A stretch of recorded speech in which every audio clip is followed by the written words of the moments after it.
Hello, everyone. This is not live. This is recorded. Hope you're all doing well. Before we begin, next Wednesday, the plan for lab is you'll come to the classroom. I may actually have you come to the farm, so I'll send out an announcement. But we're looking for folks who are interested in having their dog or cat blood typed. So I'll send out an announcement. We only have a few tests. Um, Natasha's going to bring, um, oh my gosh, is it Tilly, Trixie? I'm sorry, I'm forgetting her name. Um, but um, but we have a few other tests as well. So I'll send out an announcement. Whoever responds first, um, we can do a little blood typing on your dog or cat. Okay, so watch for that, and you would just bring them to the classroom, and they would hang out here. We're going to be going out to the Hasties home to vaccinate and practice blood draw technique on their horses. We're also going to look at some of their dogs, but we might do that first on Levi. Anyway, I'll figure out what's going to make the best use of your time, and I'll send out an announcement probably on Monday or Tuesday. The Hasties house is just about 10 minutes from the school. We'll carpool to go out there. So if anyone's willing, I can take 3 people. Amber can probably take 3 or 4 people. So if one or two other people could drive, then that'll minimize how many cars we take. All right. Well, in our journey into the magical world of fluid therapy, we've really come quite far, right? We've talked about the different fluid compartments and different types of fluids and indications for when we would use fluids and various additives and calculating fluid rates for resuscitation and for replacement and maintenance. So we've done quite a bit. Um, and then today we're gonna just we're gonna finish up with our first learning objective. We'll describe monitoring, the physical exam findings, lab data, other methods we can use to determine the effectiveness of fluid therapy. Right? We don't want to be a fluid weenie. We don't want to be a fluid weenie, but we also don't want to drown our patient either. Right? So we want to give enough fluid, but not too much. We'll also look at some factors that can muddy our ability to determine hydration status, and we'll describe some common complications of fluid therapy, like drowning your patient. And then we're done with that part of the chapter, and we'll start talking about blood. We'll talk about types of blood products. We're going to talk about transfusion medicine, right? So that means blood and blood products like whole blood, packed red blood cells, plasma, cryoprecipitate, things like that. We'll describe the indications for transfusion. When do we transfuse? Which product? Which product do we use? And the subtitles aren't working. Well, okay. And then we'll describe why acute hemorrhage can be difficult to assess in the early stages. We'll describe some of the functions of the immune system. Transfusion medicine definitely relies on a solid understanding of antibodies, antigens, blood types, and dog erythrocyte antigens. We'll describe the blood types of the major domestic species, explain pre-transfusion testing, blood typing, antibody screening, and a condition called neonatal isoerythrolysis. It's not really a transfusion medicine disease, but it's a problem that goes hand in hand. If you can understand blood typing and incompatible transfusions, then you can understand this condition called neonatal isoerythrolysis. We see it in foals. We also see it in kittens. I guess you could see it in dogs. I guess you could see it in any animal. All right. So first objective, we're going to talk about monitoring. And And it differs a little bit. In that first phase, that phase we call the resuscitation phase, remember, you could also call it like the shock phase if you'd like, but officially it's called the resuscitation phase. And this is for the patient that's in some sort of shock, right? There's poor tissue perfusion, and often there's a reduced vascular volume, right? They're dehydrated or they've lost blood. Those would be the most common causes of hypovolemic shock. We talked about a few other kinds of shock, but that's really the main one. Actually, did we talk about other kinds of shock? I'm not sure if we did. But the main one is hypovolemic shock.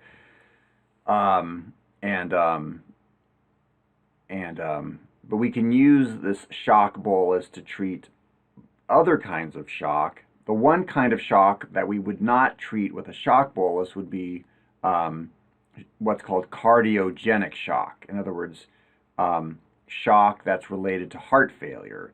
Heart failure can cause shock because the heart just can't pump blood very well, and so tissues suffer. The perfusion goes down, but you can't solve that problem by giving fluid, right? The patient doesn't need fluid. If you give them fluid, their little heart's going to get more overworked.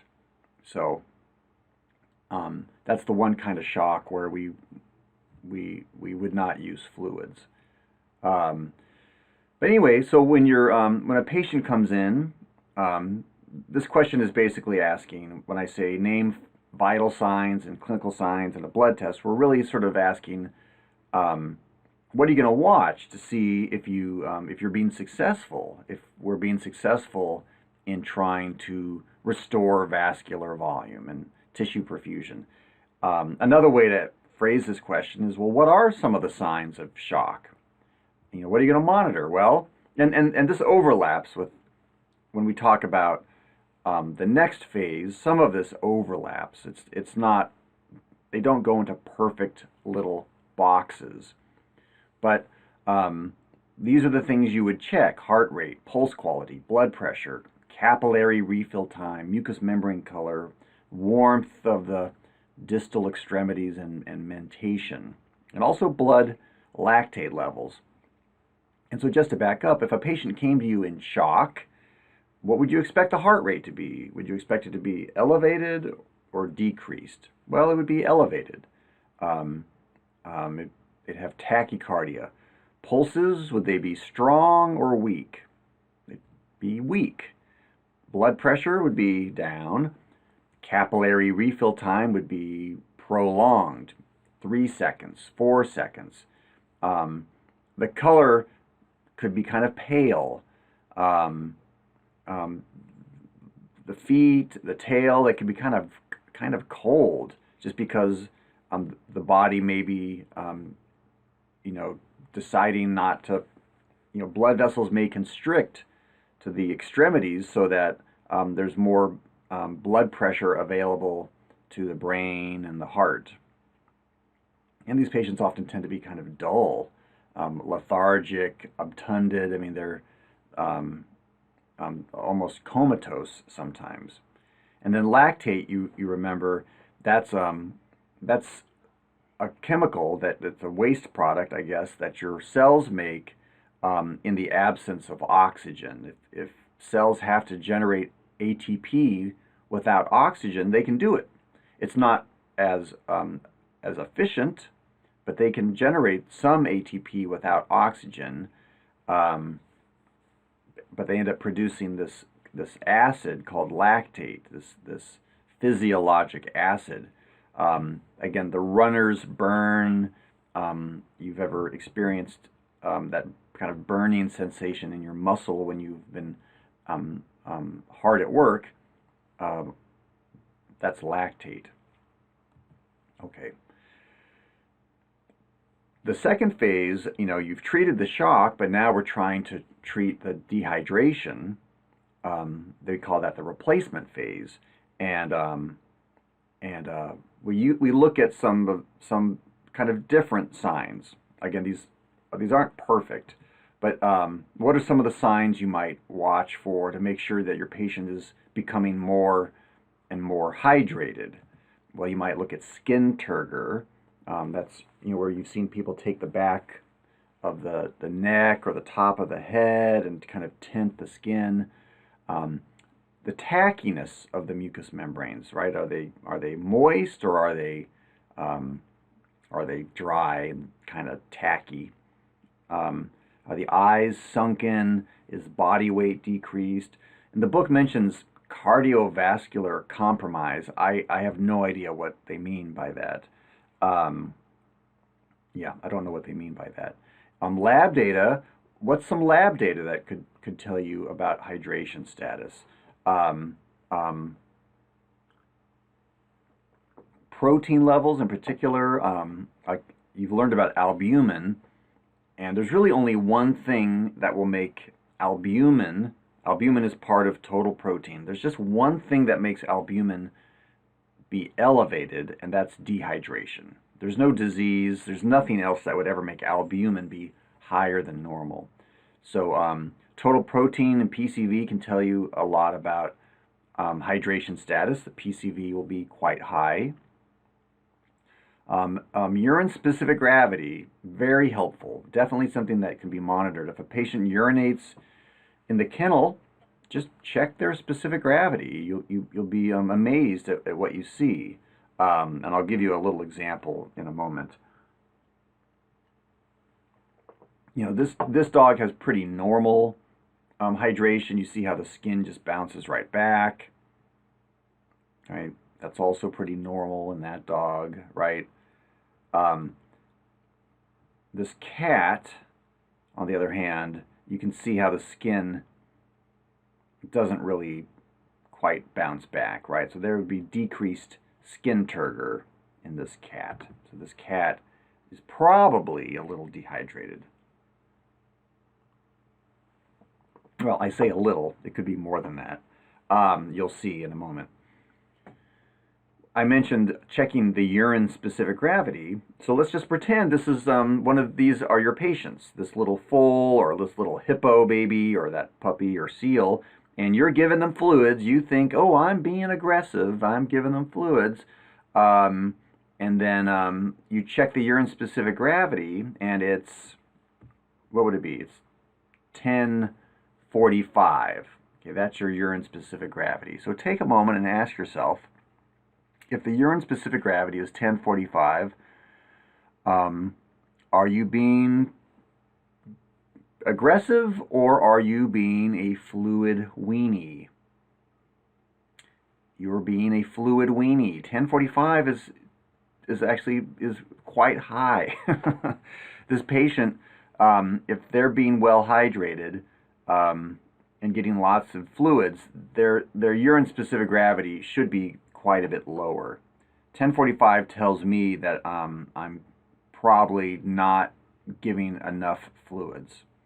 Again, this is not perfect. It takes a while for patients to become rehydrated. But if you think remember that a patient can be 3%, 4% dehydrated, and there are no physical signs. This will tell you, if you think they're hydrated, they should not have such a high urine-specific gravity. That's fairly high. I would like, if I think the patient is well hydrated, and I'm just kind of pulling this out of my ear, gosh, I think I would prefer it to be closer to 1030 or 1025 or something. Again, the point here is that your patient can be 2, 3, 4% dehydrated, and there are no clinical signs. But you can use this to help you tell if they're a little dehydrated. Okay. And then there are some things that can kind of confuse or muddy our ability. So again, there's nobody here, right? So you just have to kind of pretend. But what do you think skin turgor would be like in a fat dog or cat? Just the fact that they're fat is that going to make their skin turgor, what am I trying to say? Let's imagine, would you expect their skin turgor to be great? No, I'm sorry. If you had a dehydrated dog who also happened to be very fat, what do you think being fat? What effect would that have on skin turgor? Would it make it um, more like this cat, or less? I'm not really phrasing that question well. What I'm trying to say is, when a patient is fat, it can make their skin turgor look better than it is. When a patient is fat, it can make their skin turgor look better than it is. Something about extra fat um, in the um, in the subcutaneous space, that skin can just bounce right back, even when they're a little dehydrated. So again, you got to keep that in mind. If a patient is fat, they may be more dehydrated than they appear. Okay. An old cat, on the other hand, or dog, and sometimes even a skinny cat, they tend to have increased skin turgor, even when they're not dehydrated. Even when they are not dehydrated, some old cats and dogs can have skin, maybe not this bad, but they can have skin that is just, it's not as elastic. So they can have increased skin turgor even when they're not dehydrated. What about a panting dog? Are their mucous membranes going to be moist? No, they might be a little dry and tacky. It doesn't mean the dog is dehydrated. It just means they're panting. Maybe they're anxious. So again, you have to kind of keep all these. You might get conflicting signs. You'll get tacky mucous membranes, but great skin turgor. You just have to ask yourself, well, maybe the dry mucous membranes are not, maybe they're not from being dehydrated. And finally, I mentioned, we already talked about urine-specific gravity, but what if your patient was in kidney failure? Well, if they're in kidney failure, they're going to have isosthenuric urine. So they may, what I'm trying to say is, if your patient's in kidney failure, you can't really use urine-specific gravity. It's always going to be kind of watery, even when the patient is still dehydrated. So, all right. Something that I've used, I should probably use more often, is using body weight to monitor hydration. And this is very similar to what you did in lab last week, where you learned how 1 gram of water is equal to 1 milliliter of water. So this is it's a little different, but I'll give you 2 examples to work through. So a change in body water of 1 kilogram signifies a change in body water content of 1 liter. And did I say that wrong? It's a change in body weight of 1 kilogram signifies a change in body water of 1 liter.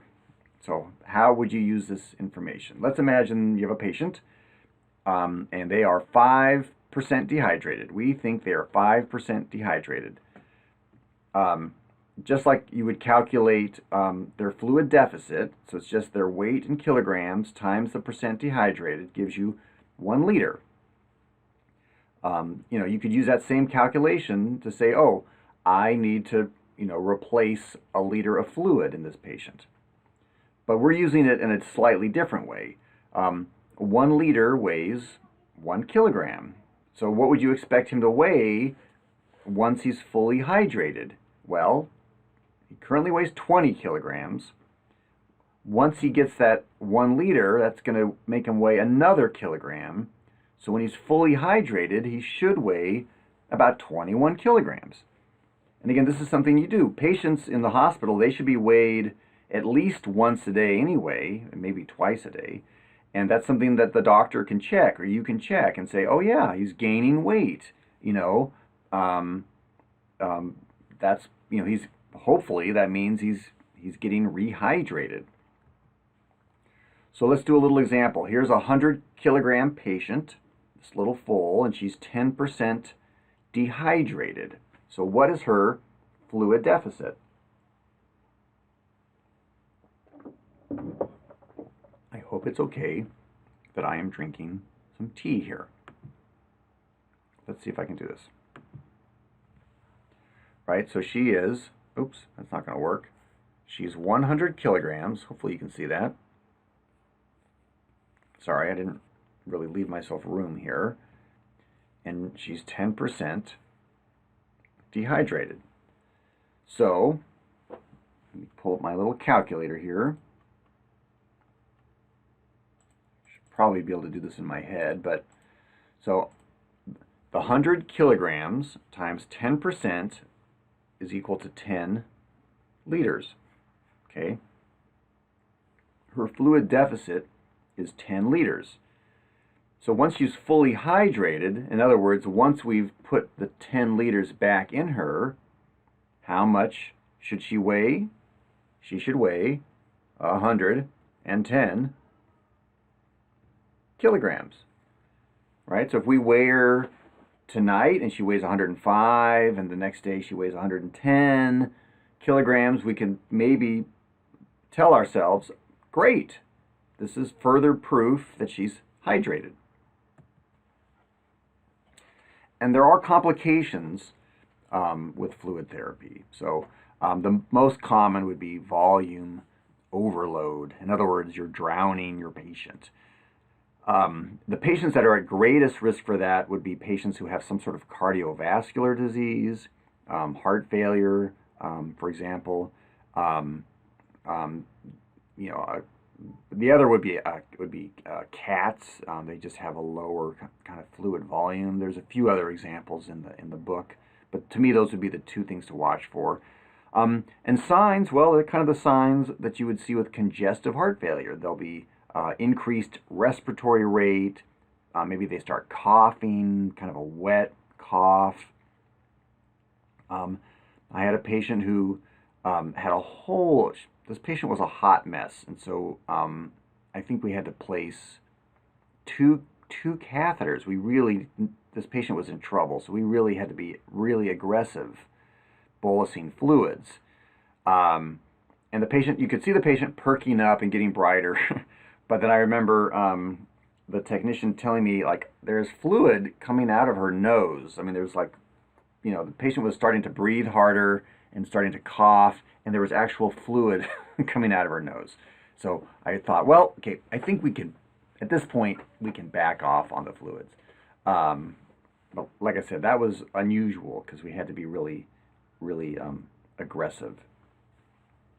There are other potential complications with fluid therapy, not so much with the crystalloids, but you remember you read about with the colloids, there's some evidence of colloids. It's like they coat the platelets, and so the platelets can't work, and you can get a bleeding disorder, or what the book calls a coagulopathy. Colloids and hypertonic, they can also raise blood pressure too high. But again, the chapter discusses some of those other complications. I'm just kind of mentioning the most common ones. All right, so that's it for the fluid therapy part. Obviously, there's no one here. So now I'm going to stop this recording, and then we'll start a new one, and we'll talk about transfusion medicine.